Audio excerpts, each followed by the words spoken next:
حضور پر صلی اللہ علیہ وسلم سے عرض کیا گیا کہ یا رسول اللہ صلی اللہ علیہ وسلم کون سی نماز افضل ہے؟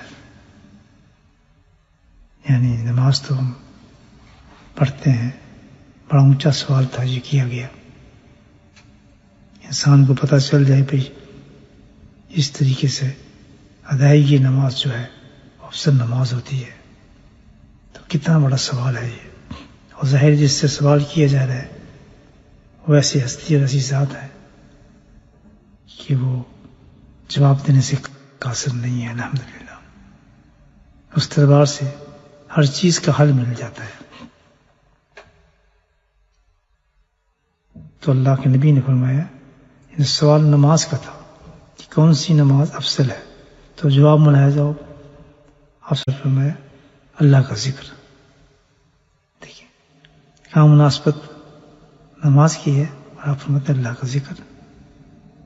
پھر سوال کیا گیا کہ کون سا روزہ افضل ہے، یہ بہت بڑا سوال تھا، تو اللہ کے نبی نے فرمایا اللہ کا ذکر۔ پھر فرمایا گیا کہ کون سا جہاد افضل ہے، فرمایا اللہ کا ذکر۔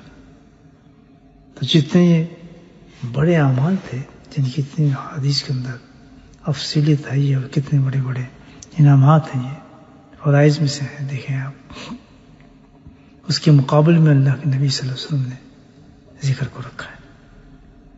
یہاں بزرگان دین فرماتے ہیں کہ جس چیز میں بھی اللہ کا ذکر ہوگا وہ کام مقبول ہو جاتا ہے۔ سبحان اللہ، یہ کام بھی اللہ کے ذکر کے ساتھ کیا جاتا ہے تو بڑھ جاتا ہے، اس کی درجات بلند ہو جاتا ہے، اور سب سے بڑی بات یہ کہ اللہ کے یہاں وہ قبول ہو جاتا ہے۔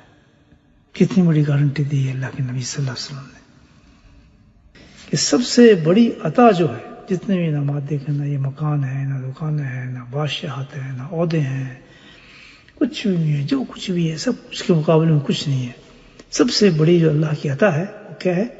جس کو اللہ سبحانہ تعالیٰ ذکر کی توفیق عطا فرما دے۔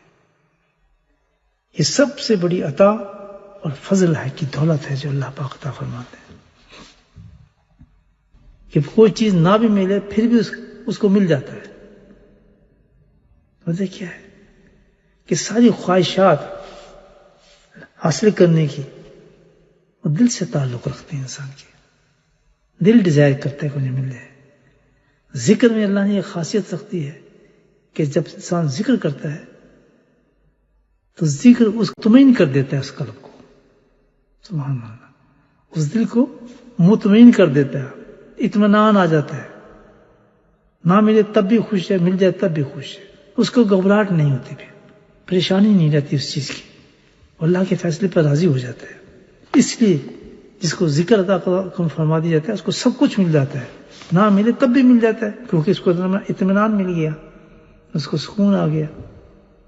تو جب سکون آتا ہے انسان پھر پرواہ نہیں کرتا کسی چیز کی۔ جن کے مطمئن قلب ہوتے ہیں ان سے کہو تمہارے پاس یہ چیز نہیں ہے تو وہ کہے گا کیا ہو گیا، نہیں مجھے تو کوئی فرق نہیں پڑتا، یار دیکھو اس کے پاس فلاں ہے تمہارے پاس یہ نہیں ہے، مجھے تو کوئی فرق نہیں پڑتا، میں تو عبادت نہیں کرتا، ہو یا نہ ہو مجھے کوئی فرق نہیں پڑتا۔ تو یہ کیا ہے؟ مطمئن قلب ہو جاتا ہے۔ الذین تطمئن قلوبہم، یہ ہے اطمینان، دل راضی ہو جائے اللہ کے فیصلوں پر۔ اس لیے کہا جاتا ہے کہ سب سے بڑی عطا ہے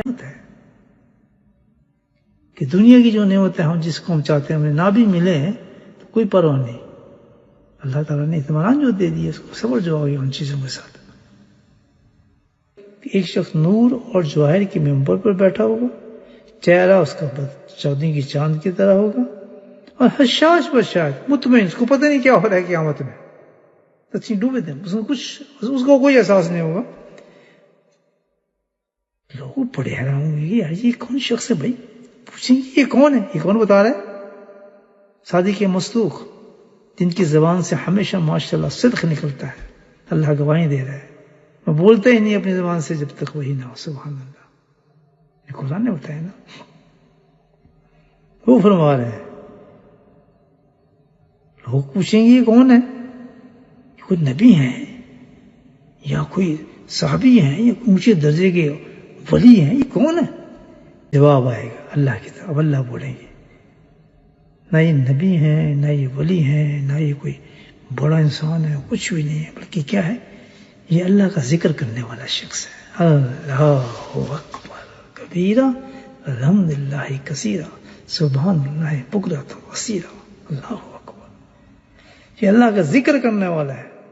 انہوں نے دنیا میں ذکر کیا، ہم نے اس کو وہاں بھی اس دنیا میں مطمئن کر دیا تھا جب لوگ پاگل ہوئے تھے پیسوں کے پیچھے، اور آج آخرت میں لوگ جو پاگل ہوئے ہیں، آج میں نے یہاں بھی اس کو مطمئن کر دیا۔